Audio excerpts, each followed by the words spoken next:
Hi guys, I hope you're all really well and staying safe.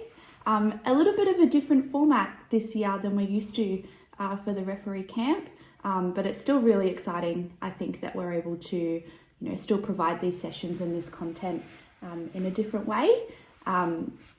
If you don't know me, my name is Jade. I currently sit on the committee as the tribunal delegate, and today I'm going to go through some stuff with you regarding tribunal.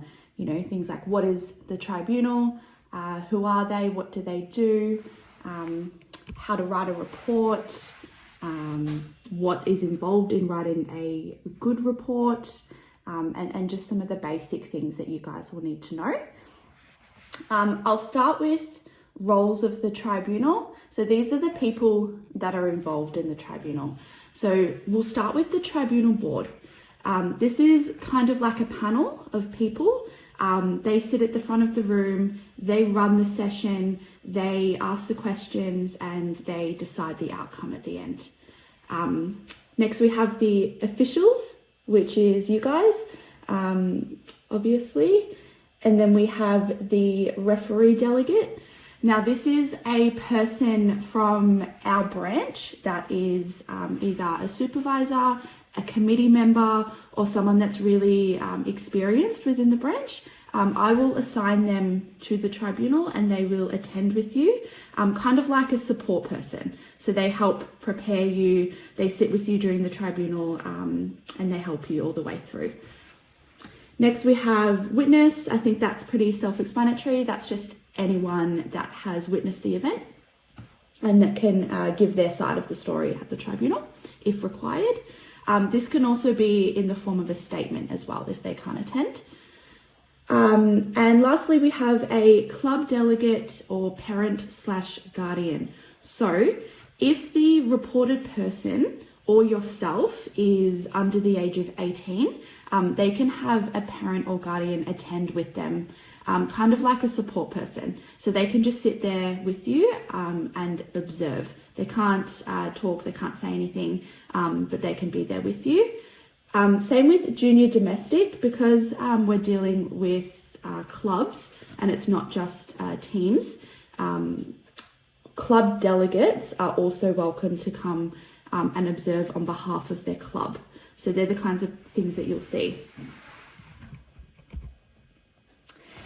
Here we have a copy of a report if you haven't seen one. So this is just blank, and I'll quickly just try and go through the key components of the report. So at the top, we have the game details that you need to put in, just basic things: reported person, team, number, date of the match, the time, the association, which is going to be Knox. And you also have the option to select whether or not this is a player, coach, spectator, or other. Underneath that, we have charges. This is where you select what charges you are going to pick. I'll go through that in more detail a bit further down, but that's where you would do that. Underneath, we have alternate procedure. So alternate procedure is when the report is more minor, and you would submit that to me. I would submit that to Knox, and then the tribunal panel will review that and they will decide an outcome based on what you've written in the report, and it doesn't need to go to a tribunal. So that's for things that just very minor reports. So you can see here, reporting official believes this to be minor and suitable for alternate procedure. So if you would consider it to be a more minor report and doesn't need to go to a tribunal, you would select yes. But if it was something more major, then you would select no. Your supervisors are able to help with that on the day. Underneath that, we have just where you would write the reporting official's name and the other official, scorer, timekeeper, if necessary. Here is the second page of the report, description of charges. So this is where you provide a summary of the incident, what's happened, and then you write down what charges you were charging them with and justify why. Once again, I'll explain further down when we have an example of what really needs to go into that. And then just the signature and the date of the reporting official. Cool, here's the fun part. This is an example of a well-written report. So you can see here at the top, we have the reported person's name, their number, the team that they are from, the date, the time, the venue, the court, and the association. And they've indicated that this is a player. So that's all written out perfectly.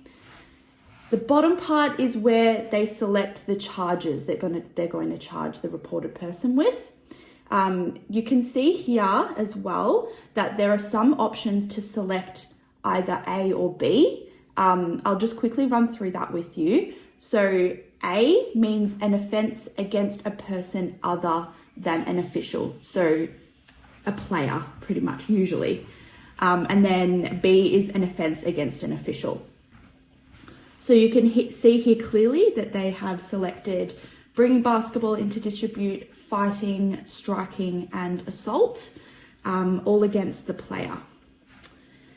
And then, as you can see, because they've selected striking and assault and fighting, this doesn't seem like a minor report. So where it says, is this suitable for alternate procedure? Dante has selected no, which is appropriate. All right, and this is the body of the report. So this is where you will put in the description of the charges, the incident, what's happened, what led up to it, and how it was resolved. So I'll read out a little bit of it just so I can give you an example of what a well-written description looks like. So towards the end of the game, my partner called an offensive foul on number 33 from Honey Badgers. I was moving from the baseline towards the middle of the court where the next play was due to resume when I saw Ben hip and shoulder an opposition player with a force of 5 out of 5, which knocked him directly to the ground. So it's really important in this body that we're using really descriptive words. So you can see here where he wrote, I saw Ben hip and shoulder an opposition player with a force of 5 out of 5, which knocked him directly to the ground. So using words like force out of 5 out of 5 and knocked him directly to the ground, that gives me a really good picture of what's happened. So it's really important to remember that when you're writing a report, I should be able to pick that up. I should be able to read it, and I should be able to understand exactly what happened without having to have been there. So Dante has done a really good job of writing that and painted that picture really well. Yep, and then down here we wrote, Ben was disqualified and asked to leave the venue and did so without further issue. So now we also have an understanding of how that situation ended and how it was resolved, which is really important. Now, underneath that, this is where we go through the charges that we've ticked off on the previous page, and we justify why we have charged them with that. So I'll go through a couple. So assault, I'm charging number 33 with assault for his violent and unnecessary hip and shoulder towards an opposition player. So that is a good example of how you would justify that. Bringing basketball into distribute, I'm charging number 33 with bringing basketball into distribute as his actions reflected poorly on the game of basketball, including those waiting to play the next game. So both very clear, to the point, and match the charge, which is really good. Cool. Next, what I'm going to talk about is CCTV footage. So we're really lucky at Knox that we actually have that available quite often, especially Knox and SBC. So if you're at one of those venues and an instance like this has occurred, it's a really good decision to request that footage. If you think you need to, your supervisor on the session can do that for you just by sending an email to tribunal@vbraknox.org.au with the date, the venue, the court, the approximate time of the incident. This needs to be sent on the night, so that request needs to come through pretty much straight away, just for the sake of getting everything done on time.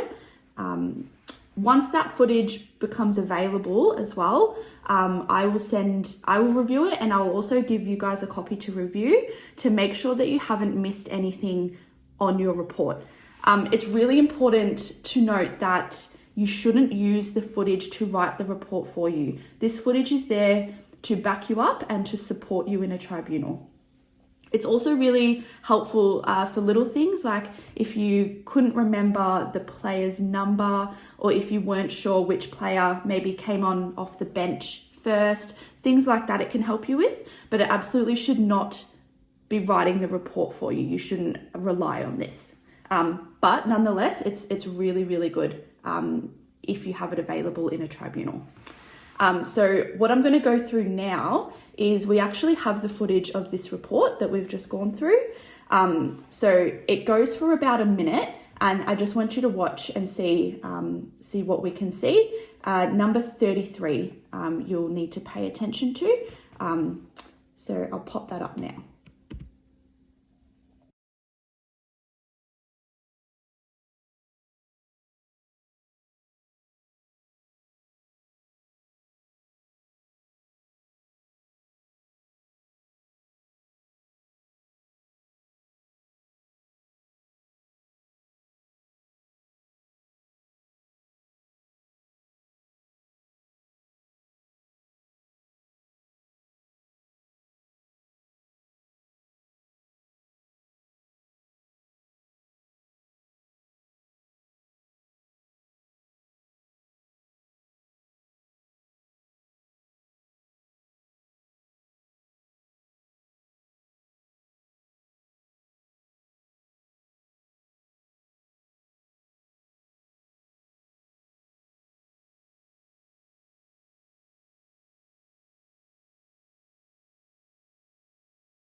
So there you can see how obvious it was on who did what and how it matches the report. So as I said before, it's really helpful in a tribunal that you have the footage to support your report, because then it's not a matter of he said, she said, especially if you don't have a witness. So this has been really beneficial since we've been able to utilize footage. Cool. What I'm going to go through next, I could talk about for a long time, but I'm not going to. This is the charges. So we have a summary of charges document that is available on both the computers at Knox and SBC. All your supervisors have a copy of it, and I'm happy to give you guys a copy if you request it. That will go through every single charge that you could possibly charge a player with. And then the description of the charge to help you decide which one is the most relevant for the incident. I'll quickly go through a couple of examples of what they may look like. So a really common one is bringing basketball into disrepute. So any conduct which a reasonable person would believe reflects badly on the game of basketball. So I'll give you a quick example. If I have never seen a basketball game before, I came down to the stadium on a Saturday with my daughter because I'm thinking of signing her up, and we're watching a game, and this incident occurs. Is that going to deter me from signing my daughter up to play? Yes, probably. So that's just putting a bad light on the name of basketball, which will probably show up on most reports. Next, we have gross breach of code. So as I'm sure you're all aware, at the beginning of the season, coaches and players need to sign a code of conduct. So this charge just relates to violating that code of conduct. Next, we have fighting, any untoward physical contact between more than one person. So I hit you, you hit me back, starts a fight, that's fighting. Different to striking, because striking is hitting another person either with a part of the body or an object, including the ball. So that's I hit you, but you don't hit me back. That's striking. Offensive language. This can include a lot of things. So most people will go straight to swearing, which most of the time it absolutely is. But you need to remember that this can include anything that might be considered offensive. So, anything about someone's appearance or their race, just anything insulting can be considered under offensive language.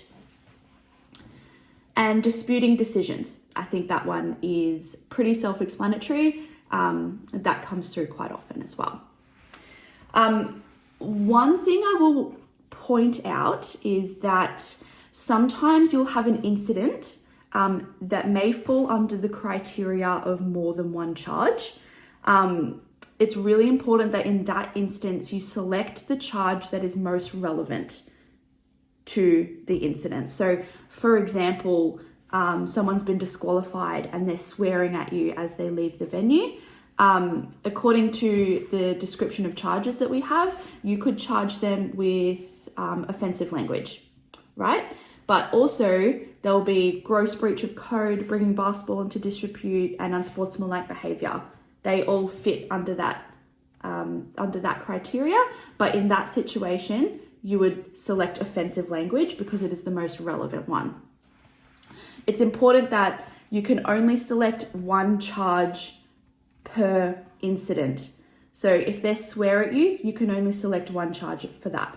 But if they swear at you while they're kicking a bin, then you can select, a charge for the swearing and then a charge for kicking the bin, if that makes sense. Cool. Next, how to submit the report. So your supervisor on the night will be able to assist you with everything. So they'll sit with you while you write your notes, while you draft up the report. They'll help you construct it. And once you're happy with it, they will then send it to me. It's really important that needs to come in within 24 hours. Ideally, you get it to me on the night that it's happened, but obviously we understand that there are circumstances where, maybe the venue doesn't have a computer, or you finish at 11 p.m. at night, and it doesn't make sense to stay back and do it. That's why we say within 24 hours, it's really important. But I do ask that if you are planning on submitting a report, that just send me a quick text or an email, and just let me know to be expecting it, because then I can follow up if something happens. The supervisors, you need to make sure that you submit all the reports to the tribunal email. And if CCTV footage is required, make sure that you request that as well, so that I can request that as quickly as possible. And then what? Cool. So once I've reviewed it and I've submitted the report to Knox Basketball, they'll come back to me with a date and time of the tribunal, and then I will come to you guys with that. I'll give you guys as much notice as I can. If your report has been submitted as an alternate procedure, then if the reported person accepts the penalty that's been given to them, then I'll just let you know that there's no tribunal required. On the other hand, if it is alternate procedure and the reported person has rejected the penalty that the tribunal has given them, then that will need to go to a tribunal. And once again, I'll advise you of a date and a time of that and who your delegate will be. If you need to go to a tribunal hearing, I'm just going to give you a brief overview of what you should expect on the day. So as I said before, you will be given a delegate that will come with you to the tribunal. So they'll also meet with you 30 minutes prior. They'll go through your report, they'll prepare you, go through your notes, and just make sure that everyone's on the same page. It's really helpful to have that discussion before the tribunal. When you walk in, you'll sit down, the tribunal panel will be sitting up the front, your report will be read out, and then they will ask you if that's how you want the report to be read. So 99% of the time it is, because by the time you submit it to me, it should be the final version and there shouldn't need to be any amendments. Then they're going to go through the charges with the reported person. They'll ask them if they plead guilty or not guilty. For this purpose, I'm going to assume that they plead not guilty, because then they go through the whole tribunal process as usual. You will be asked to give your evidence as the reporting official. The other official will leave the room. Once you have given your evidence and spoken about your version of events, the tribunal board will probably, ask you some questions, ask you to elaborate, to try and get most information. Once you've given all your evidence, the reported person is then able to ask you questions based on what you've said. They're not allowed to ask you questions like, why did you call that? Why didn't you call that? Only of your evidence. And then you'll switch over with the other official. You'll leave the room. The other official will come in and go through that same process. Once you have both given your evidence, you're actually free to leave. So you've done your job, you've submitted the report, you've come to the tribunal, you've given your evidence. The delegate will then stay for the outcome, and you won't hear that verdict. So I think I have gone through pretty much everything that you would need to know on a basic level of the tribunal. If you have any questions, please feel free to reach out to me. I'll be happy to answer them. And I'm really excited to see you guys all at the first virtual referee camp. And hopefully I get to see you guys all out on court on person really, really soon. So